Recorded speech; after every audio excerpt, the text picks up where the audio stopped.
আসতাম হয়তো ওহী নিয়ে, অথবা আল্লাহর কোনো বার্তা নিয়ে, অথবা কোনো বিধিবিধান নিয়ে আপনার কাছে আসতাম। কিন্তু আজকে নতুন একটা উদ্দেশ্য নিয়ে আসছি, নতুন একজন ফেরেশতা আপনার সাথে দেখা করার জন্য নিয়ে আসছি। সেই ফেরেশতা হলো মালাকুল মউত হযরত আজরাইল আলাইহিস সালাতু ওয়াস সালাম। এই আজরাইল আলাইহিস সালাতু ওয়াস সালাম জান নেওয়ার জন্য যখন আসছে, উনি যখন বলতে যে আল্লাহ রাব্বুল আলামিনের কাছে আপনার যেতে হবে, তবে পৃথিবীর কোন ব্যক্তি এমন নাই যে ব্যক্তির কাছে মৃত্যু জিজ্ঞাসা করে আসে। আছে কি? মৃত্যু জিজ্ঞাসা করে আসে কারোর কাছে যে ভাই আপনি কি যাবেন নাকি থাকবেন? এই কথা কোনো মানুষকে জিজ্ঞাসা করে?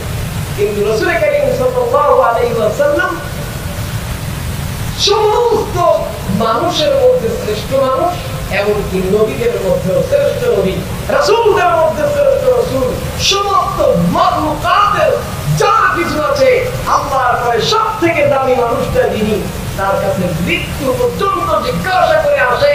এসে বললেন, ইয়া রাসূলুল্লাহ, আল্লাহ পাক রব্বুল আলামিন আমাকে হুকুম দিয়েছে আমার হাবিবের কাছে জিজ্ঞাসা করো, সে যদি আসতে চায় নিয়ে আসবে, না আসতে চাইলে কি করবা? রাসূল বলে কি করবা? যদি না যেতে চাই তাহলে কি করবা? বলে না যেতে চাইলে রেখে যাওয়ার নির্দেশ। সুবহানাল্লাহ। না যেতে চাইলে রেখে যাওয়ার নির্দেশ। জিবরাইল আলাইহিস সালামকে জিজ্ঞাসা করলেন, ভাই জিবরাইল তুমি কি বলো, বসারা না থাকা বলো নাকি যাওয়া?